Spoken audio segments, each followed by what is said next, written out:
Знаете ли коя съм аз? Дена! А знаете ли откъде идвам? От кладенеца! Знаете ли какво прави аз там? Наливаш вода! А знаете ли кого видях? Не! Той беше... Да ви да кажа ли за него? Да! Той беше голям, страшен, с червено лице, бълбаше огън, имаше големи крила, имаше много големи уста. Ви искате ли да кажете нещо за него? Имаше здрави люспи. Малка, Елена, Има големи крила. Теодос, Има и червени очи. Рая, И дълги ногти. Ивайло, И острозени. Николета, Има и още ночи. Сяна, Дълга опашка има. Аз сега да кажете. Вие знаете ли всъщност къде живеят змеевете? Дани, кажи. Ами, живеят в пещерите под земите. Живеят под земите и в пещерата. Добре, и какво правят те всъщност? И в планините. Точно така, Лена. А какво правят змеевете там? Какво правят? Дани, кажи. Където се хората, защото знаят, че ще видят. Ама нещо друго правят там. Кажи, Ивайло. Вземат си моми за жени Откъде ги вземат? от селото От селото. И какво става тогава? и раждат деца. И им раждат деца. Добре. А тези моми, които ги вземат змеевете, какво става с тях? Помните ли какво сме си разказвали за тях? Кажи, Лена. Стават хубави мъже. Кой? Смеят. Кога? Когато се роди жената. Не. когато стане нощ, Когато стане тъмно през нощта и какво се случва? Страшния змей. Става хубав момък. Да. И какво става тогава? Момата, която вече не е мома, защото се е оженила за змея, тя не е искала, защото се... Какво? Страхувала се от змея. Обаче като го виждала през нощта, какъв е красив. И какво се случва тогава? влюбвала се в него. Влюбвала се в него. Да. И какво се разказахме? Децата, които се раждат, са какви? Змейчета и какво? Имат криле и някой път майката слизала в селото да си види роднините, защото е било мъчно за тях, обаче обличала детенцето с такива големи дрехи, да не се виждат крилете на змейчето. А той като пораствал, ставал като баща си. През деня ставал страшен голям змей. А пък през нощта какъв? Малко дете. Красив мъж. Добре. А защо змеевете живеят в планините? Помните ли? Какво правят те? Защо? Гого? Защото вече оръжие. Ама те си живеят в планините и сега, само че сега са се скрили, но тогава не са се крили. Ама защо са се страхували хората от тях? Защо не са ходили там в планините през змеевете? Тел? Ами защото вече има много оръжия и пушки и мечове. Това за мечовете отдавна ги има. Какво са правили змеевете? Защо са искали да идва царската дъщеря? Помните ли? В приказките, като сме си разказвали. Ама защо? Да, и ако му дадат царската дъщеря, какво ще направи змея? Ще и яде. И после ще пусне... Кое? Вода. Водата. Какво пазеше змея? Вода. Живата вода. Живата вода. Изобщо водата и още какво пази змея? Кладеници, Мгм. съкровища и А, златната ябълка. и златната ябълка, ама той не я пази, ами я взема за кого? И злато. За кого я взема златната ябълка? Помните ли? Кой не слуша? Добре, ще ми припомня, като сега прочетеме приказката за златната ябълка и тримата брата. Така. А това, което казвате, едно време, когато змеовете са живеели в планините, пещерите, там са ходили най-смелите да се борят, да се бият срещу тях. С какво? С копите. С копия още И мечове. и мечове. И пушки. И пушки. Не, една време не е имало пушки. И сега, понеже вече пушките станаха много опасни. Знаете какви опасни оръжия има. И заради това вече змеевете ги страх от хората. Защото когато има страшно оръжие и дебелата люспа на змея няма да го опази. И той ще загине. И понеже хората са станали едно, че са с много страшни оръжия, а другото е, че хората са станали малко лоши. И заради това змеевете са се скрили дълбоко, дълбоко, много дълбоко в земята и вече не можем да ги... Но те са живи. И ако копаем, пак няма да ги намерим. Да, защото много дълбоко са се скрили. Част до дъно. Вие помните ли там? Я се обърнете и вижте този конник. Кой беше? Свети Георги. И той какво е направил? Да спаси принцеса. Добре, искате ли сега да ви прочета? Легенда, помните ли какво беше? Това е легенда, се казва легенда и мит. Са една и съща думичка и означава история, която е вълшебна, но вътре има малко истина. Затова, когато четеме приказките, те са като легенди, тези за вълшебните приказки са като легенди и митове, защото те са измислени, но вътре има и малко истина. И сега ще прочетеме за Свети Георги, защото Гого има имен ден, ама той наближава, нали? Знаеш ли кога ти е именния ден? Кога? През пролета, ама на коя дата точно, знаеш ли? Ивчо, ти знаеш ли? Кажи.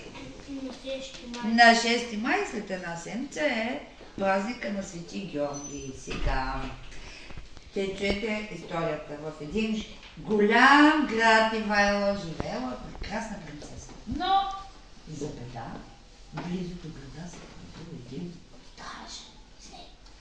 Той бил огромен, с остри зъби и ногти, точно така, както вие го описахте. И дишал какво? Огън. Всеки ден змеят искал да му води по един човек в града, за да го изяде. Ако хората не изпълнили желанието му, той ще да пресуши всичките им кладенци и извори. Хората били много оплашени и тъжни. Дошъл ред на принцеса. Тя трябвало да бъде дадена на змея. Бедната принцеса плачела, но нямало какво да направи. Облекли я в най-красивите й дрехи и я повели към мястото, където змеят я чака. И ето в този тъжен момент се появил на бял кон един смел войн. Той носил блестяща броня и огромно копие. Името му било Георги. Той видял плачещата принцеса и разбрал какво се случва. Георги бил много смел и вярвал в доброто. Той не се оплашил от змея. Извадил острото си копие и се изправил пред чудовището. Змеят изревал силно и изпуснал пламъци, но Георги не трепнал. С едно движение той забил копието право в сърцето на змея. Чудовището паднало мъртво на змея. Всички хора, които се били събрали да видят тъжния край на принцесата, се зарадвали безкрайно. Те благодарили на смелия воин Георги, който ги спаси от змея. Принцесата също била много благодарна на Георги. Той не само я спасил, но спасил и целия град. Хората разбрали, че с вяра и смелост можеш да победиш дори най-страшното зло. От този ден нататък Георги, свети Георги, защото те го направили светец, заради неговата доброта и смелост, станал символ на победата на доброто над злото. Затова и днес, защото това се е случило много отдавна, като го разказваме, днес обаче също празнуваме празника на Свети Георги, за да си спомним за смелия войн, който победил змея и спасил хората. Той ни учи, че винаги трябва да бъдем смели и добри и да се борим за доброто, дори когато това изглежда трудно. Хареса ли ви историята за Свети Георги? Да. И да знаете, че на 6 май е празника на Свети Георги като символ на силата, на смелостта и на доброто, а не на агнешкото месо. Така, и сега айде да покажем на нашите гости нашия театър за живата вода. Искате ли? Да. Някога много давно е живял един мъдър и добър цар, но го сполетяла голяма беда. Ослепял и никой лечител не може да му помогне. Царът тъгувал ден и нощ и единствената му надежда е била живата вода, за която се е носила легенди. Тя можела да върне зрението му. Затова повикнал тримата си синове.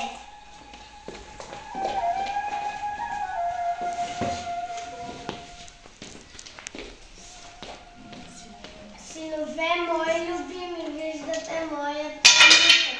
Чух, че някъде далече има жива вода, която може да върне светлината на очите ми. Кой от вас ще бъде толкова смел и любезен да я потърси и да ми я донесе? Аз ще отида в този пък. Аз съм най-големият чинар. Ще припиша по линии и реки. Ще взема на тази вода и ще я донеса. И аз ще тръгна татко. Аз съм по-бърз и по-съобразителен от Боян. Ще стигна пръв до живата вода. И аз искам да тръгна татко. Макар и най-малък, се направи всичко по силите. Добре, синове мои, тръгвайте с Божията помощ, но помнете, бъдете добри и справедливи по пътя си.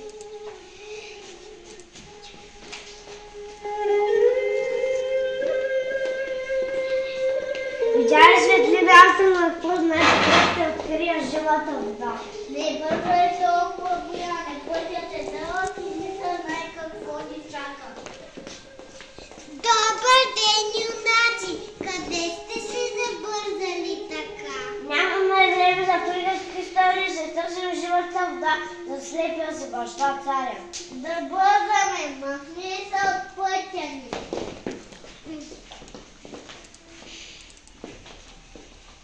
Добър ден, бабо, простете за глупостта на братята ми, на къде се тръгнала? Добър ден, момче. Аз съм стара и не мога да вървя надалече. Но видям, че ти си забързал за някъде. Къде отиваш? Търся жива вода да слепя с баща Сари. Добро момче си ти. Ето ти тази вълшебна кръстичка. Като силната змея я хвали по него и не забравя да му... И я хвали по него. И бързо вземи живата вода и се връщай по следия си. Благодаря ти, бабо, ти си много добра.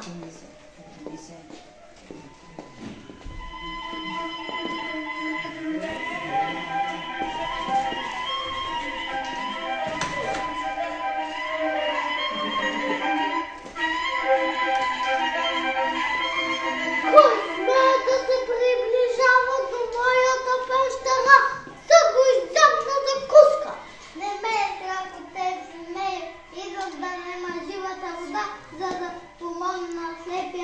неща. Ха-ха-ха, ти си само едно малко момче. Нямаш никакъв шанс срещу мен.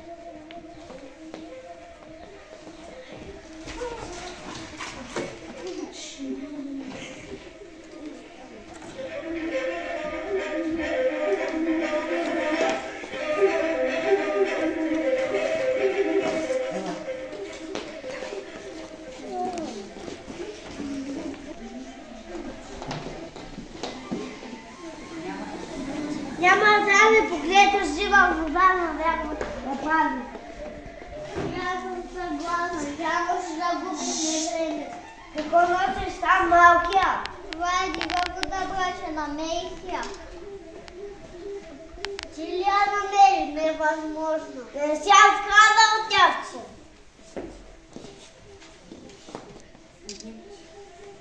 Сега ние ще занесем живата вода да вземе си баща и той ще разбере кои са моите синове. Татко, ето е живата вода. Да, татко, ние намерим след много трудности. Нищо не усещам. Това не е жива вода. Къде е Иванчо? Защо не се връща?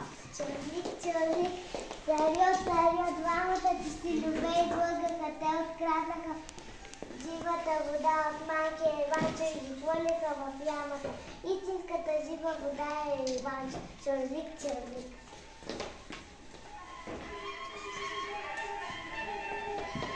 Какво говори тази птичка? Какво направихте, синове?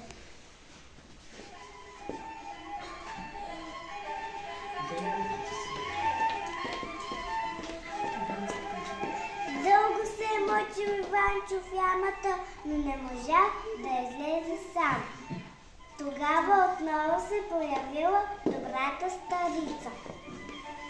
Виждам, че си беда добро момче. Ето ти там билаше една пречица. Като я допреш до земята, ще се появи една стълба. И че бърже лез по нея от ямата.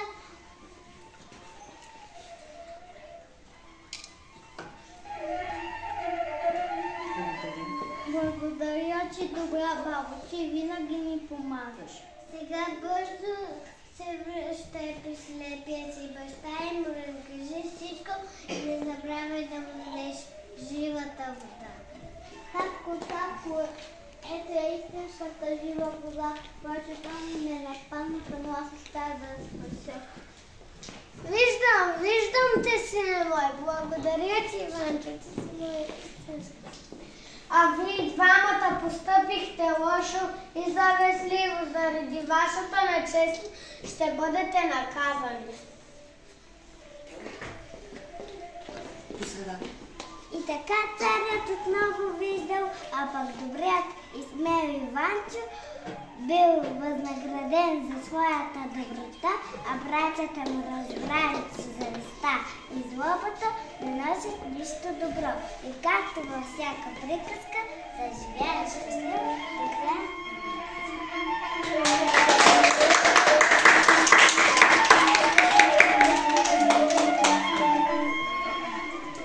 Хубав беше театър, нали? Да. Обаче, нали видяхте какво стана? Който лъжи, който постъпва лошо, какво му се случва? Наказан, разбира се, така трябва да бъде. И сега, змея беше много страшен. Не искам да ви кажа, че има и добри. И те са като това, те има добри, и по-малко добри змеи. Искате ли сега да ви разкажа една история за добър змей? Да. А знаете ли как се казва? Драшко. Драшко! Вие слушате, когато си говоря с госпожа. Така. Я ми кажете, кой голям град е близо до Дебелец? Някой даже живее там. Кой? Велико Търново. Велико Търново, супер. А коя планина е близо до нас? Ани? Стара планина. Браво! Така. И слушаме историята сега за змейчето Драшко.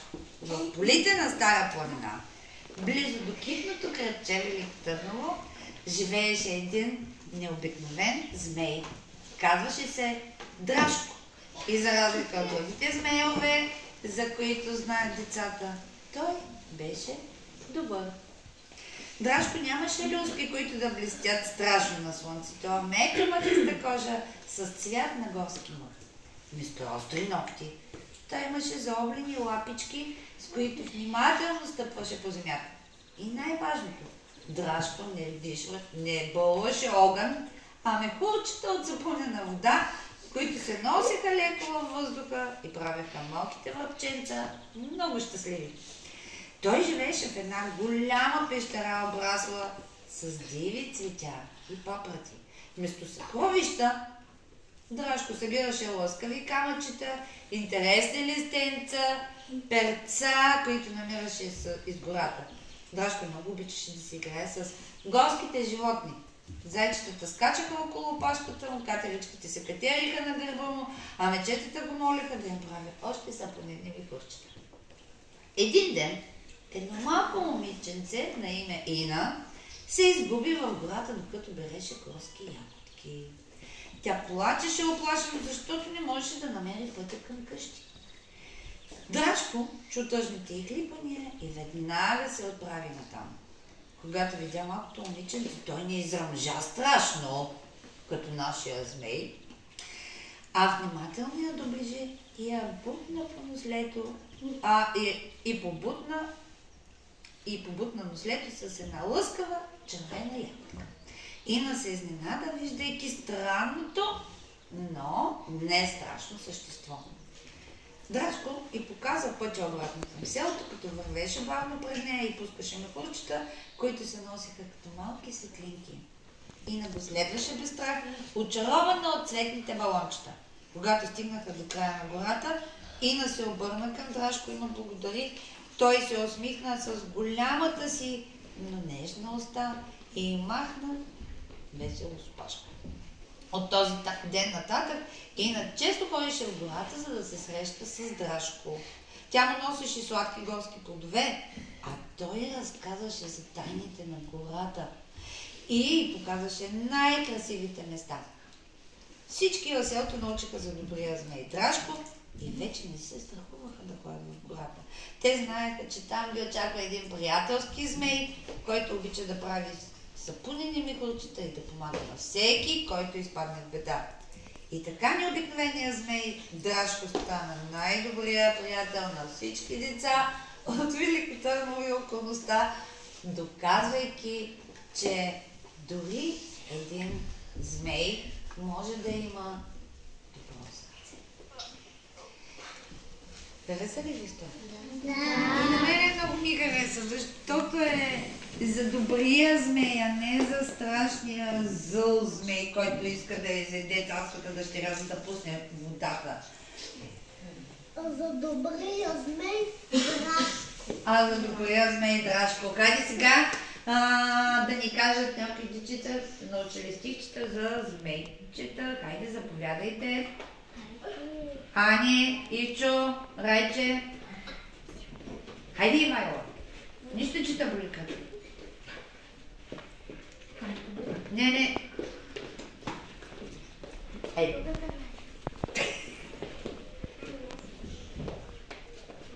Айде. Кога ще стана страшен змей голям, всички 5 тавана бързичко да ги изям. От кожите им ще ушия и пълта ръкавички, се надясам и не крия плаша смело всички. Аз сега ще пия мляко, ще хапвам плодове, ще порасна змейче, яко страх за всички зверове. Браво! Хайде да чуем другата история. Николетке. Звъна звънецът звънка, тънко сякаш пее. Батко, кой ни търси, някакъв си змей? Змей, какъв е, грозен и деца краде, и защо ни търси, за да ни изяде? Лена, ти? И какво му каза, да намине пак Извинявай, батко, ама си добряк. Аз на това. Аз на твое място щях да бъда друг. Щях да му отвърна, че не няма тук. Благодаря ви. Това беше малко за развеселяване. Сега обаче с група сме ви измислили една игра. Играта се казва Откри змейското съкровище. Обаче играта иска не само викане и бягане, ами мислене. Как се намира съкровище? Вие знаете ли? Да. Добре, но знаете бе. С карта. Ама ние нямаме Сега, карта. къде ще намерим тази карта обаче? Защото имаме оговорка, че има някъде карта и госпожа, знаеш къде е? Тази сутрин, когато идва тук в детската градина, едно птиченце, като райчето, полетя и ми каза, че се е скрила някаква карта там, където живеят дракони. Змеи. Къде са тук? Нашата занимаване има ли някъде змеи? Нашето занимаване. Къде? Хайде, дай ни да отиде да Да потърси. провери. Защото първи посочи. Да видим, ще откриеш ли нещо?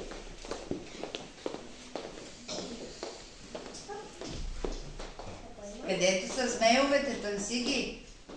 Змейовете къде са, Дани? Дани, змейовете къде са?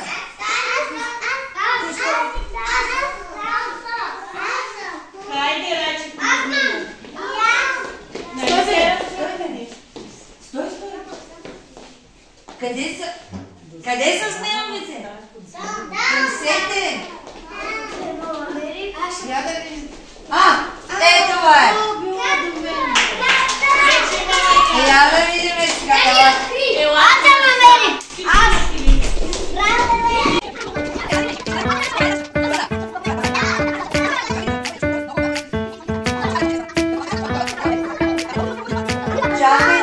Чакайте. Аз предлагам само един ще тръгне да търси. Всички да седнат на местата си.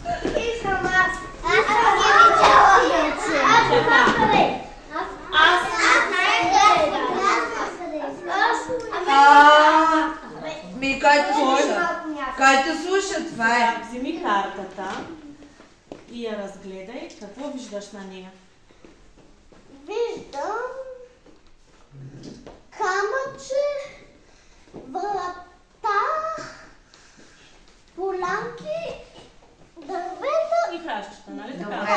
Хайде да Както тръгнем. лабиринт, откъде трябва да тръгнем? Тук. Тук. А къде е съкровището?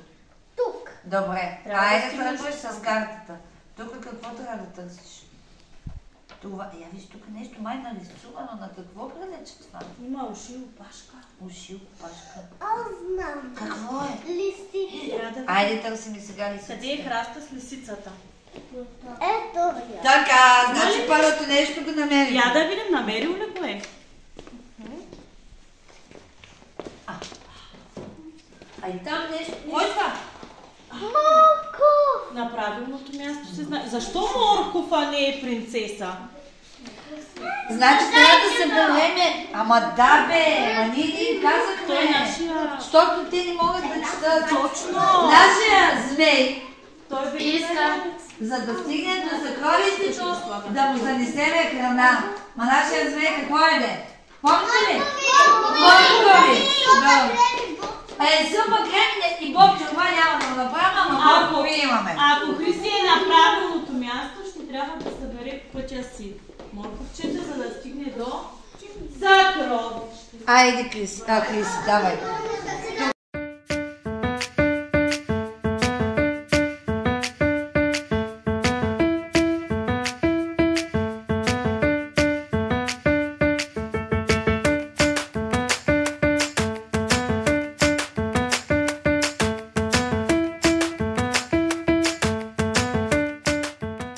Да, колко станаха ногтите?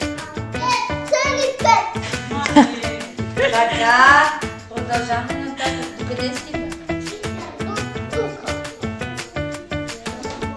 Добре, къде е тук? Я го покажи. Не, тук. Добре. Сега къде сте? Добре, продължаваме нататък. Така, колко малко? Цели 6.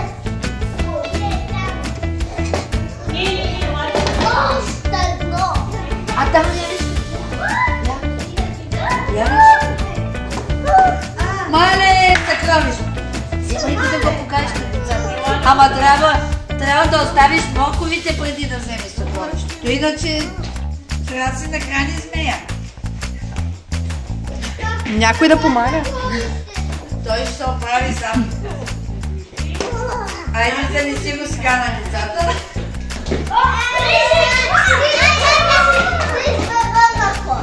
Ти ще го отвори. Не, полека.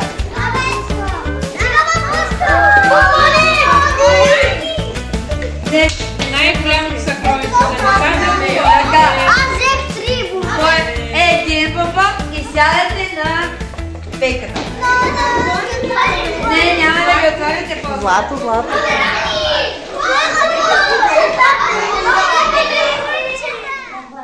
Искате ли да си изпеем песента за Змея, който е толкова доволен, че има? Колко моркова бяха? 7 моркови ще има да еде. Цял ден моркови. Айде. Ставаме.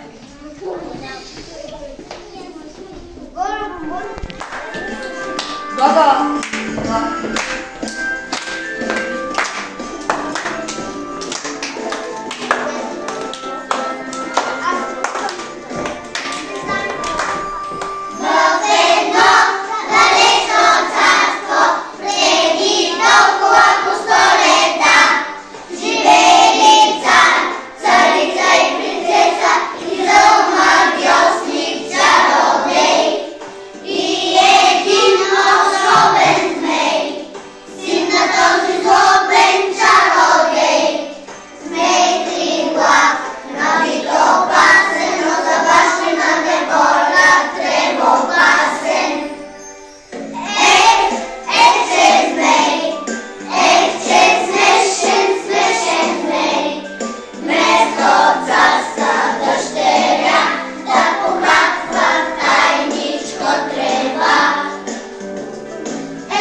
Отиваш, вземаш едно змейче и подаряваш на една госпожа. Хайде и ти. Хайде и ти. Зара. И Рая.